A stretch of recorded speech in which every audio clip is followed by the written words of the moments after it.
L'étoile du jour, bonjour Marion Lagardère. Bonjour Laurent, bonjour à tous. Vous la décernez à une journaliste russe qui rend hommage à une journaliste russe. Oui, très simplement, Vera Politkovskaya qui rend hommage à sa mère, Anna Politkovskaya, grand reporter au journal Novaya Gazeta, assassiné dans la cage d'escalier de son immeuble le 7 octobre 2006 à Moscou. Ce jour-là, Vera avait 26 ans et elle n'a pas cru les menaces. Je m'étais dit, elle est tellement populaire, tellement connue, raconte-t-elle, ils n'oseront pas. Et puis j'ai eu tort, les dictateurs s'offrent toujours des sacrifices pour consolider leur pouvoir. Vera Politkovskaya, 43 ans aujourd'hui, dit ces mots dans un livre d'entretien sorti mardi en Italie, intitulé « Une mère » et dont le Corriere della Sera publie de longs extraits. Elle décrit une mère à laquelle elle demandait toujours lorsqu'elle partait « c'est dangereux » et qui répondait « c'est nécessaire ».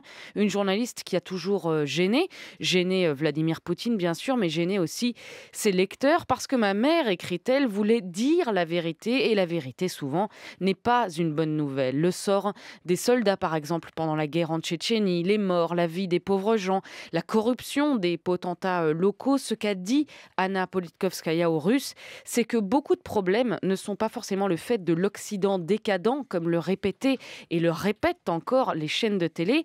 Et en lisant ce récit, eh bien, on comprend que 16 ans plus tard, rien n'a changé. Sa mort et les alertes qui allaient avec ont été oubliées. C'était pourtant l'un de ses grands principes.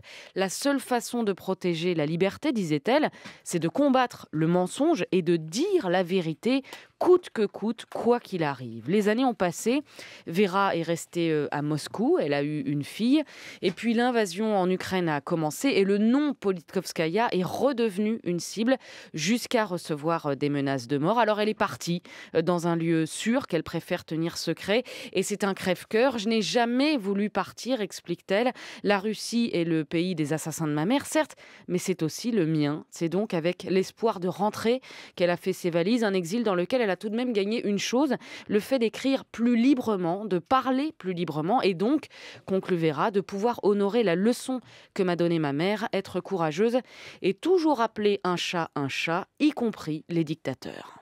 Combien d'hommes disparus qui un jour ont dit non, dans la mort propice, leurs corps s'évanouissent.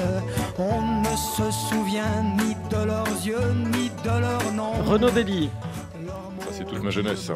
Voilà, elle est pour vous. C'est Parce que Guy Béard. comme hier, c'était un peu dur. Guy C'est Guy Béard. Béard. Voilà. Voilà, non, mais j'en étais sûr, évidemment. L'indulgence C'est de Guy Marion Béard. Lagardère. La vérité Bah oui. de Guy Béard. Voilà, Ça, c'est bien, bravo ça. à vous. Merci Marion. Et merci beaucoup Marion Lagardère.